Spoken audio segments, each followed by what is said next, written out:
Hoje a gente vai ver como lidar com variáveis mistas dentro de um algoritmo de swarm, por exemplo, que vai ser nosso foco aqui. Por variáveis mistas, eu quero dizer, tendo o mesmo problema as variáveis discretas e contínuas. Beleza? Então, a gente chegou a ver no começo do semestre o Simulated Annealing, que era a versão que a gente mostrou era só para variáveis contínuas. Depois a gente deu uma pincelada de como passar para discreta, não tinha muito segredo. Depois a gente tem o genético na forma de só variáveis discretas. E por fim os swarms, que a gente acabou vendo só a parte contínua. Tá? Então aqui vai ser mostrar para vocês uma forma bem fácil assim, e eficaz da gente circular entre só contínua, só discreta e mista de forma bem fácil. Tá? Qual que é a motivação? No nosso caso, em um exemplo bem prático, é a otimização de treliça. Então, normalmente, na otimização de treliça, eu mostrei para vocês já, teriam 3 tipos de otimização. Hoje a gente coloca size, que seria mudar somente o perfil das barras. Tá? Então, por exemplo, um problema bem simples, só a área da seção transversal das barras de uma treliça. A gente pode, além de mudar as áreas, incluir também variáveis de forma, o shape. Então, nesse caso, a gente muda as áreas e concomitantemente também muda a posição de alguns nós. Então, nesse exemplo, estamos mudando a posição aqui dos 3 nós superiores. Ou ainda a gente lida com otimização de topologia, que a gente, além de mudar a posição de nós e a área das barras, a gente também pode deletar nós e barras da estrutura. Tá? Então, nesse caso mais completo, por exemplo, esse nó e todas as barras ligadas a ele foram deletadas aqui da estrutura ótima. Beleza? Então, esse problema de topologia é intrinsecamente discreto, você pode ter ou não as áreas e os nós, e o problema de size e shape, você pode também ter variáveis mistas, por exemplo. Normalmente, as áreas, principalmente o problema quanto mais prático for, as áreas da seção transversal a gente não vai mudar muito com a área em si, e sim a gente vai escolher perfis diferentes para cada barra. E esses perfis vão vir de uma lista de fabricantes, proporcionada por algum fabricante. Ou seja, a área, os perfis vão ser variáveis discretas. E normalmente a posição dos nós é uma variável contínua. Tá? Então aqui tanto o problema de size shape como size shape topology cai nessa classe aí de problemas com variáveis mistas, que é o que a gente vai ver na aula de hoje. Tá?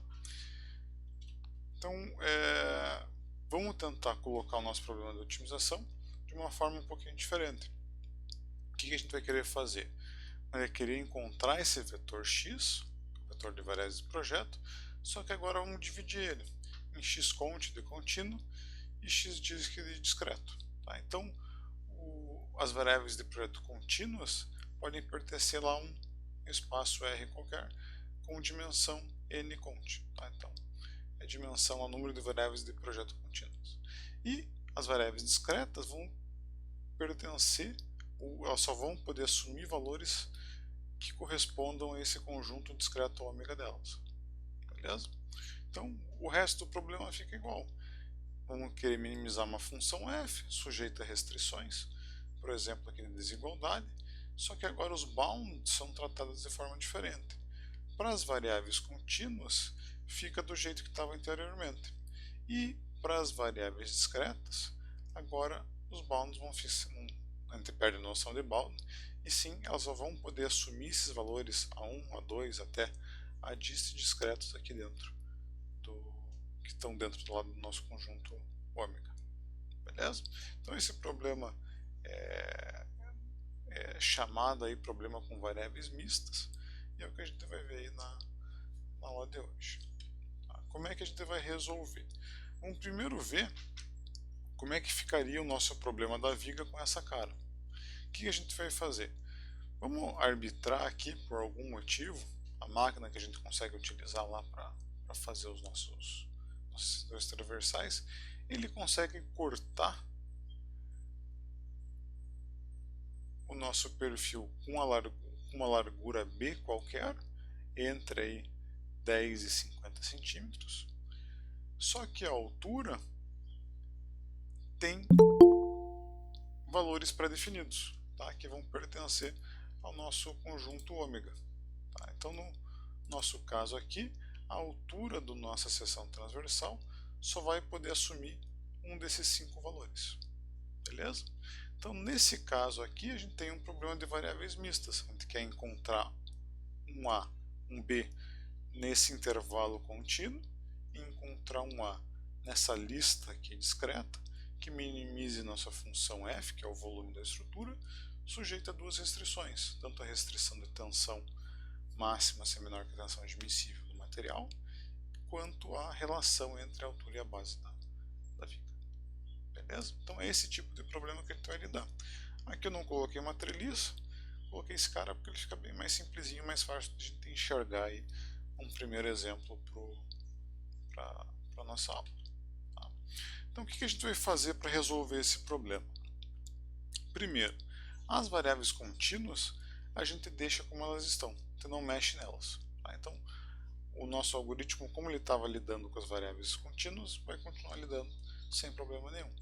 A gente vai fazer modificações na forma de lidar com as variáveis discretas. Tá?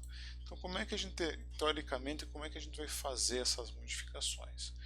A gente vai deixar o algoritmo em si, as operações do algoritmo, trabalharem num espaço contínuo. Tá? A dimensão, o tamanho desse espaço, vai ser igual à dimensão do nosso conjunto discreto. Tá? Então, por exemplo, aqui eu tenho 5 opções de altura disponíveis, então para minha variável discreta lá no meu algoritmo, que vai funcionar como contínua, os intervalos dela vão ser o quê? De 0 até 5. Tá? 0 porque começa no 0 e 5 porque é o número de opções disponíveis aqui dentro do ômega. Beleza. Agora a gente vai arredondar para cima esses valores dentro da função objetivo. Beleza? Então a gente vai ver daqui a pouco no código como fazer isso. Então a gente vai deixar o algoritmo funcionando totalmente como se fossem todas as variáveis contínuas. Só que nas discretas, a gente faz as discretas oscilarem entre 0 e o número de opções disponíveis e vai só arredondar elas dentro da função objetivo. Você não modifica a população, você só arredonda para daí avaliar a função objetivo e restrições. E por fim, a gente vai assinalar para cada variável de projeto discreta não esse valor discreto entre 0 e 5, mas sim o arredondamento para cima, que é seio aqui no MATLAB, desse valor discreto. Tá? Então, se a minha variável está discreta lá com um valor, por exemplo, de 0,72, o que ele vai fazer? Ele vai arredondar para cima, vai virar 1, e o que eu vou assinalar para essa variável? A primeira entrada de ômega, ou seja, esse valor aqui de 0,10. Tá? Vamos ver então dentro do próprio exemplo com mais detalhe para ver se fica mais claro. A altura, no nosso exemplo, a gente viu lá que é uma variável discreta e tem que pertencer a esse conjunto aqui. Tá? Então vamos tentar fazer aqueles 3 passos agora bem dedicados ao nosso problema.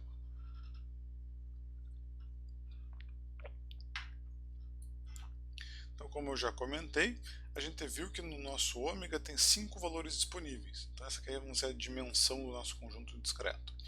Então a gente vai deixar a variável A variando no algoritmo, ou vou deixar o algoritmo trabalhar nessa variável que de 0 até 5.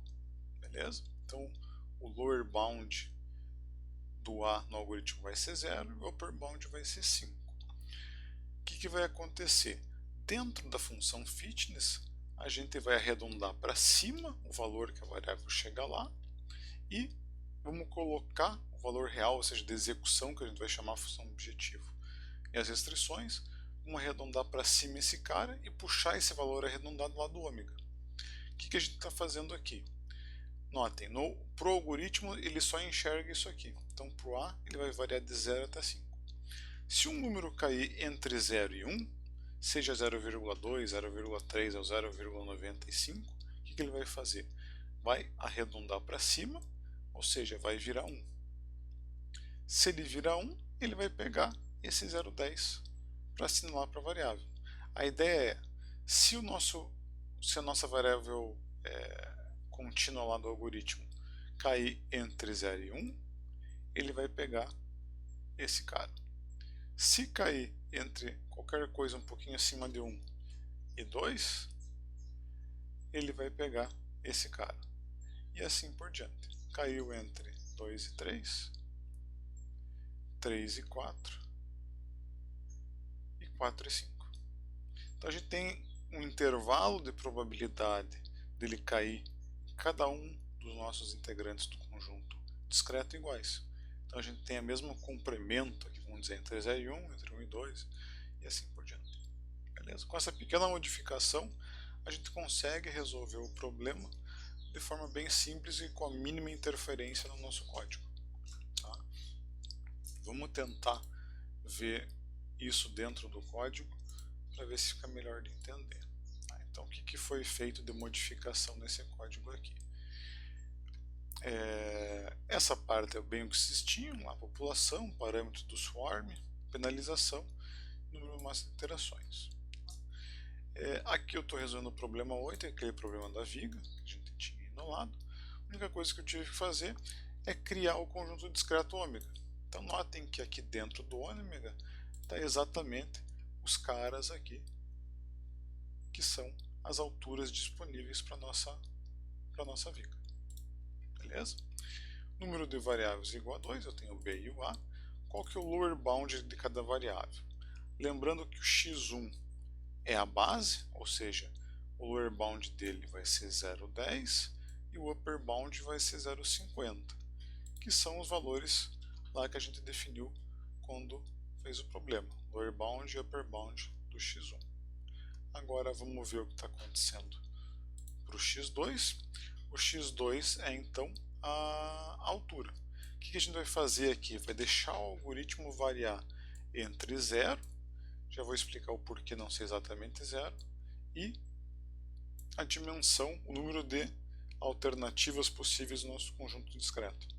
Então aqui seria 5, eu coloquei comprimento de ômega, caso vocês queiram enfiar mais algum valor aqui dentro para ficar automatizado. Beleza? Então lá teoricamente a gente deixa variar entre 0, começar em 0, só que se o gerador de número aleatório sortear um 0, ele não vai arredondar para cima 0, vai ficar 0. Daí ele vai dar pau no algoritmo. Então sempre coloque um número bem pequenininho aqui, que não prejudique a probabilidade de cair nesse intervalo, mas que também evite o algoritmo de trabalhar com 0, que vai dar problema depois. Tá? Então a gente modifica aqui, basicamente cria conjunto discreto e modifica o lower bound e o upper bound da variável que é discreta, no nosso caso o A ou o x2 aqui no código, e depois a próxima modificação vai ser só dentro da nossa função fitness, a função que avalia lá tanto a função objetivo quanto as restrições. Então o que a gente está fazendo?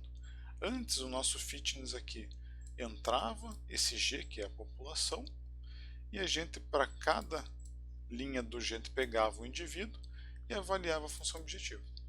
Aqui a gente vai ter que fazer um passinho a mais. O que eu estou fazendo aqui? Estou criando essa variável auxiliar, que é o que? O indivíduo I da população, e com o auxílio dessa variável auxiliar estou criando o X discreto. O que é o X discreto?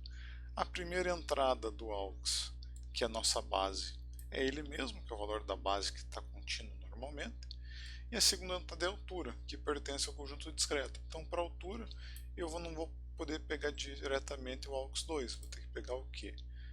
Vou ter que arredondar para cima o valor de AUX2 e pegar esse item dentro da nossa conjunto discreto ômega. Beleza?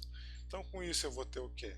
Um X discreto, que é a minha base, contínua entre ponto 1 e ponto 5, e o meu valor discreto da altura, que é um daqueles 5 caras. Então, com esse cara discreto, eu avalio a função objetivo, tenho F, avalio as restrições, tenho G, monto a minha penalização e tenho fitness, que é o que? F mais P. Beleza?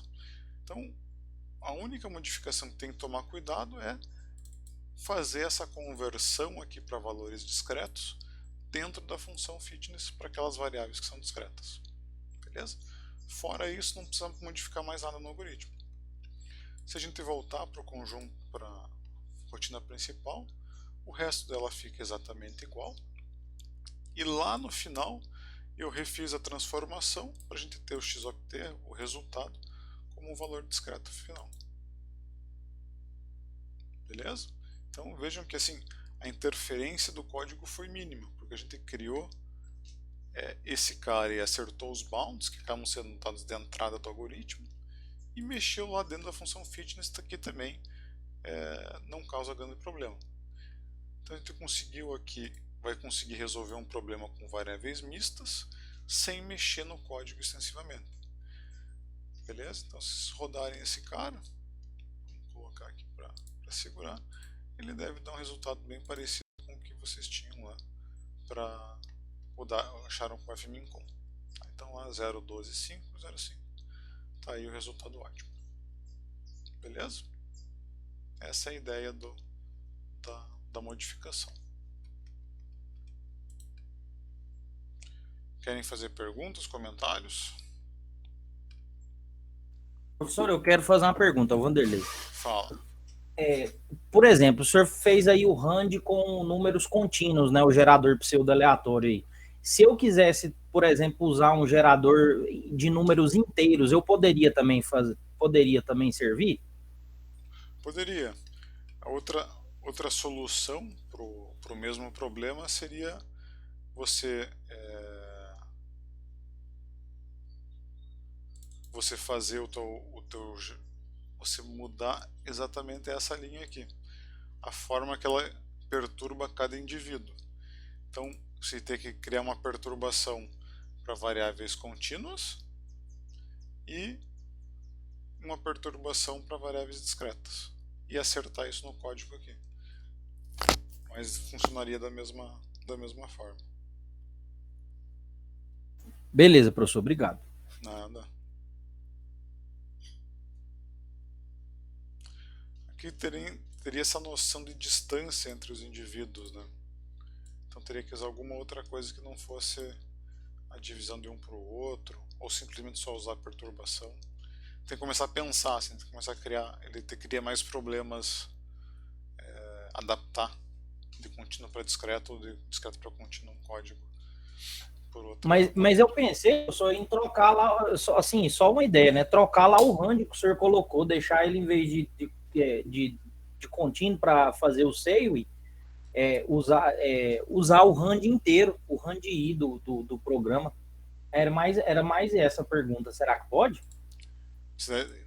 Nesse ponto do código aqui que eu tô Não, nesse ponto não. Lá onde o senhor mostrou mesmo, na função objetivo, na hora de deixa ele rodar normal, do mesmo jeito. Isso. Aí, em vez de eu usar o C, eu usar o RAND-I para fazer o RAND-I inteiro. É que ele vai sortear outro número, ele não vai usar aquela informação que veio da população, que veio do G lá, que ele está trabalhando. Ah, é verdade. Ah, tá, entendi. Seria uma mutação em todo mundo, assim. Tá, entendi. Obrigado. Nada.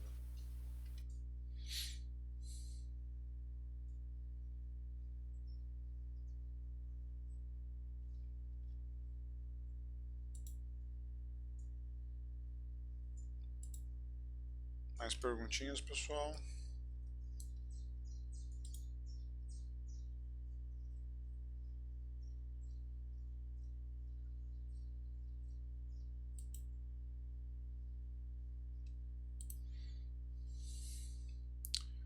Depois eu vou passar para vocês, acho que um problema de treliça para vocês resolverem, com size e shape.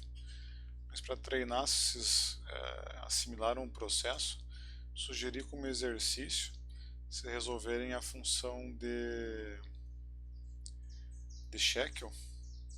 Façam o seguinte: façam a variável x1 e x3 serem contínuos, naquele intervalo lá de 0 e 10. Daí façam a variável x2 ser discreta, façam para ela um intervalo variando aí de 1 a 10 discretamente, 1, 2, 3, 4, 5, 6, 7, 8, 9, 10.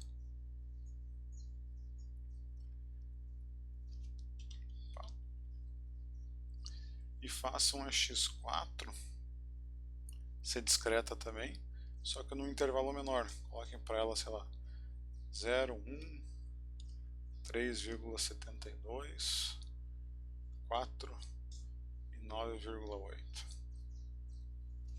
Beleza? Vocês treinam para ver se vocês absorveram bem a ideia de fazer essa transformação. Então notem que aqui vocês têm dois conjuntos ômega, o ômega do x2 e o ômega do x4.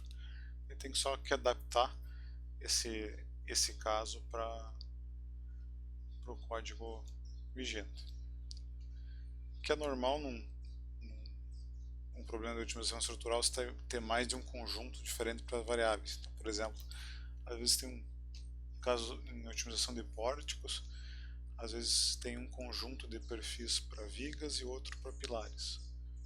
Então, esse já vem como destrinchar essa dificuldade que pode surgir mais na frente.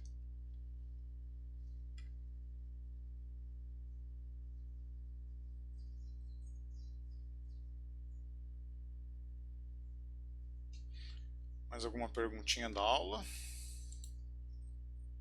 O professor, é o Vanderlei de novo. Eu tive uma pergunta aqui em relação à questão do shape lá que o senhor deu o exemplo lá no começo.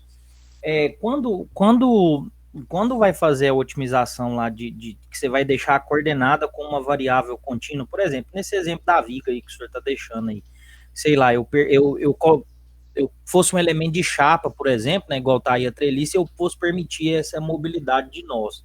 Então, Tem algum padrão para escolher essa mobilidade de nós? Por exemplo, o nó vai deixar o nó variar 5% para cima, para baixo?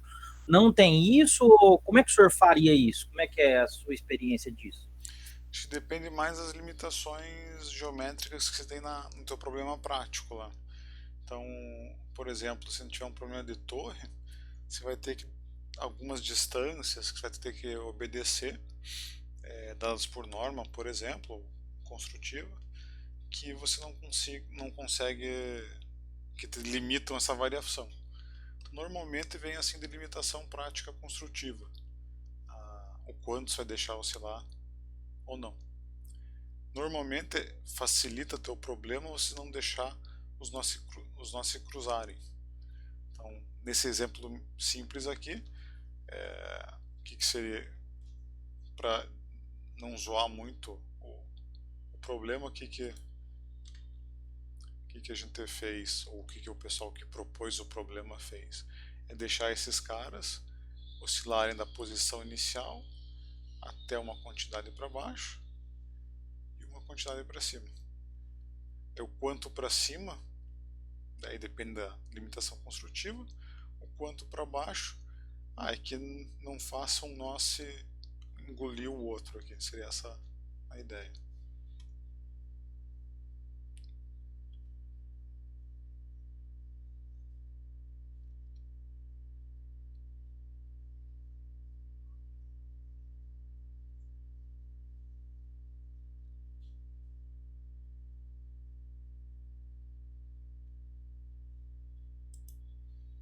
Mais um detalhe agora aqui da aula, pessoal.